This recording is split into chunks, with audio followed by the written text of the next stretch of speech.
Actually, I don't make my records to please anybody but myself. I'm my worst critic. Nobody can criticize my music unless you're doing what I'm doing.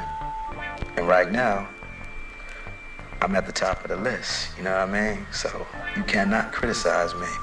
I'm making some of the funkiest beats in hip-hop. Down the back street on D's, I got my Glock cocked cause niggas want these. No soon as I said it, seems I got sweated by some nigga with a Tech 9 trying to take mine. You wanna make noise, make noise. I make a phone call, my niggas coming like the Gotti boys. Bodies being found on Greenleaf with the fucking heads cut off. Motherfucker, I'm Dre, so listen to the play-by-play, day by day. Rolling in my phone with 16 switches and got sounds for the bitches, fucking all the riches, got the hollow points for the snitches. You are now about to witness the strength of street knowledge.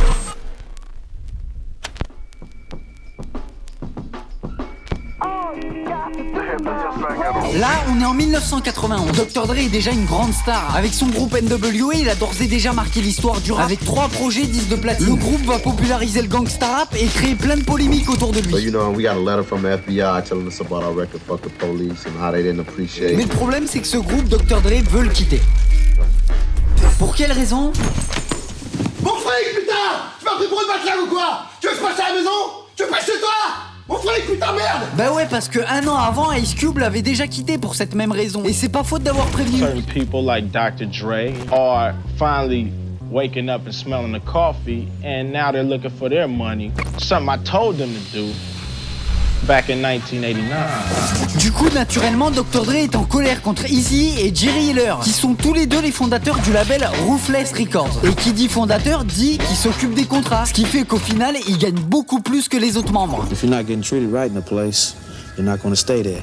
I guess they didn't respect my talent. Et en ajoutant ça, t'as D.O.C. et Suge Knight derrière Dre qui l'encouragent aussi à quitter NWA. Alors D.O.C. pour l'histoire, c'est un rappeur déchu. En 1989, après son premier album qui a très bien marché, il va se laisser aller avec les drogues. Et un soir où il est complètement défoncé, il va s'endormir au volant sur l'autoroute et provoquer un accident qui va lui bousiller ses cordes vocales. Donc on va passer de ça à ça.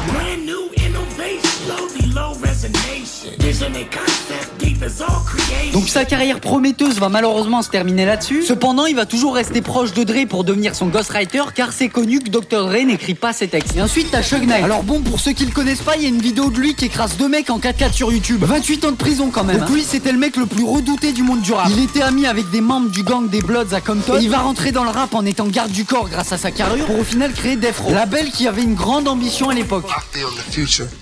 Death Row can be a Sony. Comment il va le créer? En partie grâce à Harry-O, baron de la drogue et meurtrier, qui va déjà trouver le nom du label en référence à sa propre situation en prison. Death Row, le couloir de la mort. Et aussi, il va lui filer 1,5 million de dollars depuis sa cellule. Qui détaille à la con. Ensuite, plus tard, Interscope signera avec Death Row un contrat de 10 millions de dollars grâce au flair de Jimmy Iovine. Mais bon, ça, Dr. Dre en a rien à foutre. Lui, il veut juste faire de la musique et pas se faire baiser. Donc Suge Knight va tout faire pour que Dr. Dre soit libéré de son contrat avec Ruthless. Alors il y a une première version qui dit que Suge Knight a tabassé Eazy en studio pour libérer Dre de ses contrats. Ça a été montré sur le film de NWA, mais il y a une autre version qui dit que Suge Knight n'a jamais osé toucher Eazy à cause du gang des Crips derrière lui. I mean, the movie was just straight booty because it didn't happen like that. So Eazy never got beat up, right? No, hell no. He would have came to us. We didn't let that happen to him. Et que finalement un accord à l'amiable a été trouvé plus tard entre Suge Knight et Ruthless. Et c'est à partir de là que l'aventure Death Row commence.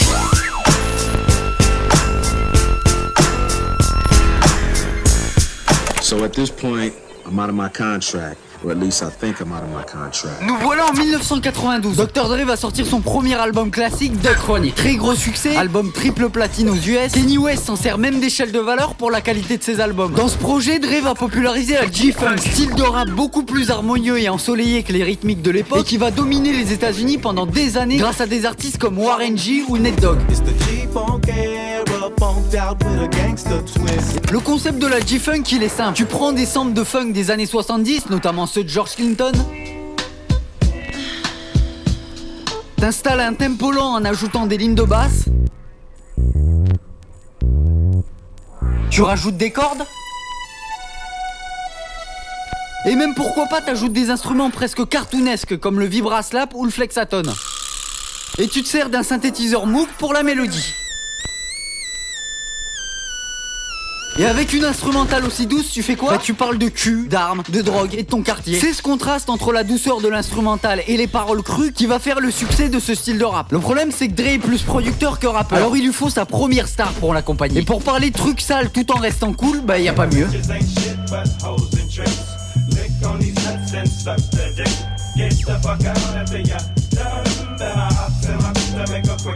Snoop va apparaître quasiment tout l'album. Et c'est comme ça que Dre va souvent fonctionner. Il est le réalisateur avec son acteur principal et ses figurants. Il va s'entourer de compositeurs comme Colin Wolfe qui va aider Dre à créer des prods plus authentiques grâce à l'enregistrement de notes avec de véritables instruments et un synthétiseur Moog. He wanted it to be some, crazy Parliament funkadelic sounding like stuff. So of course they use the Moog all the time. Il y aura aussi Daz Dillinger, producteur sous-côté qui va aussi apporter sa créativité sur quelques morceaux. I did Rat-a-tat-tat. That was me scratching on there. Little Ghetto Boy, the strings. I put them in there. Snoop, lui, dans un premier temps, va l'aider à attaquer son ancien pote Eazy dans le diss track Fuck With Dre Day. Snoop va directement marquer les esprits avec ses gimmicks.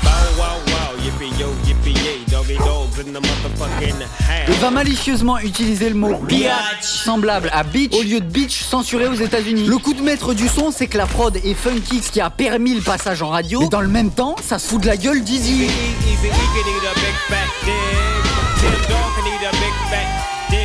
Jusqu'à ironiquement dire à la fin du clip que les personnages déguisés viennent de son imagination. Évidemment, Eazy va répondre et va pas chialer soi-disant comme dans le film là. Il va carrément sortir un EP Hitson avec le nom de Dr. Dre barré. Et vous vous souvenez quand Dre a dit Or at least I think I'm out of my contract. Et il est là le problème, c'est que tout l'argent que The Chronic va générer, Eazy en touchera une partie. Et ça sera son angle d'attaque principal. Basically, I had Dre signed as exclusive producer and exclusive artist.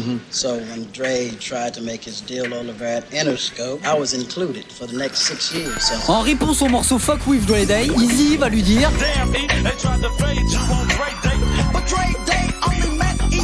dans le clip, Eazy va sortir des dossiers sur Dre et son look féminin des débuts. Il va se moquer du poids de Snoop Dogg aussi.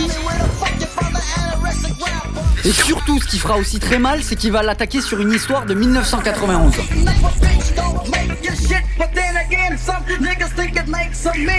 Alors parlons-en. Dee Barnes, c'est une journaliste hip-hop qui avait interviewé à la fois NWA et Ice Cube après leur séparation. Mais pour l'audience, l'émission avait été montée de sorte que l'interview d'Ice Cube, elle passe juste après celle du groupe. Du coup, dans l'émission, c'est NWA qui passait un peu pour les méchants de l'histoire. En parallèle, il faut savoir que Dre a eu des gros problèmes d'alcool. Et lors d'une soirée alcoolisée, Dre, agacé de cette interview, va la frapper au visage et au corps. La journaliste va évidemment porter plainte après l'incident et Dre paiera une faible amende de $2500. C'est le gros point noir de sa longue carrière. Et il s'en voudra toute sa vie évidemment jusqu'à en parler dans son propre docu. There's absolutely no excuse for it. No woman should ever be treated that way. Any man that puts his hands on a female is a fucking idiot. He's out of his fucking mind. And I was out of my fucking mind at the time. I fucked up. I paid for it. I'm sorry for it. And I apologize for it. Dans une note plus légère, l'album va parler de marijuana et de drogue. Déjà, premièrement, sur son nom Chronic, marque de cannabis, et dans la cover en s'inspirant clairement du papier à cigarette Zigzag. Et la conception de l'album, elle va être bordélique. That's like, I would say, the toughest record that I recorded in my career. Dre avait pas beaucoup de fric car Ruthless ne l'avait pas bien payé depuis des années. Snoop, pendant la conception de l'album, a été en prison. Snoop was actually in jail, and I really wanted this demo done, so you can hear jail sounds in the back and everything. That was the original version. La maison où Dre avait un studio d'enregistrement à brûler. Et pour couronner le tout, Dre s'est pris une putain de balle dans la jambe en août 92 qu'il a gardé pendant 10 ans. The guy alive that shot Dr. Dre, I'm sure he's not alive anymore. You never know.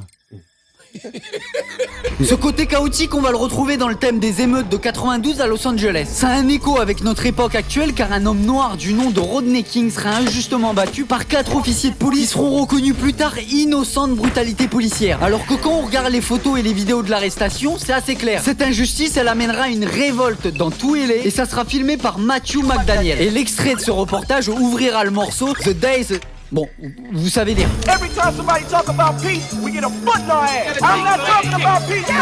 En fait, les interludes des émeutes vont carrément servir de passe-passe entre les couplets de Dre, Snoop, Daz et RBX.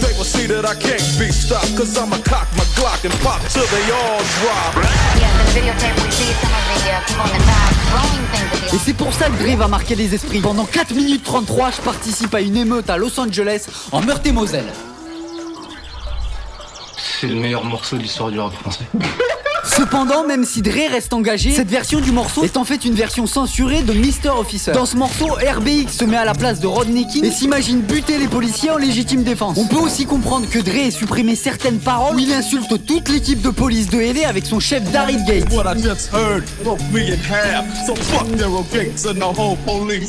Et ça serait un choix malin de Dre de supprimer le morceau, car on peut comparer ça à la censure du morceau sorti la même année, Cop Killer, avec qui la polémique du morceau a éclipsé complètement leur proposition musicale. The Chronic, contrairement, lui, va faire éclore des vrais artistes comme Snoop Dogg, qui écrasera tout un an plus tard avec son classique Doggy Style. Il va aussi donner du clout à des artistes féminines comme Lady of Rage ou Jewel, et faire découvrir des rappeurs comme Curb qui inspireront des Eminem et des Kendrick plus tard.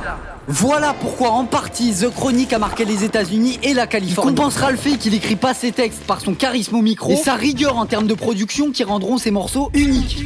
Mais ça, c'est que le début. Et la suite, elle est en 1999.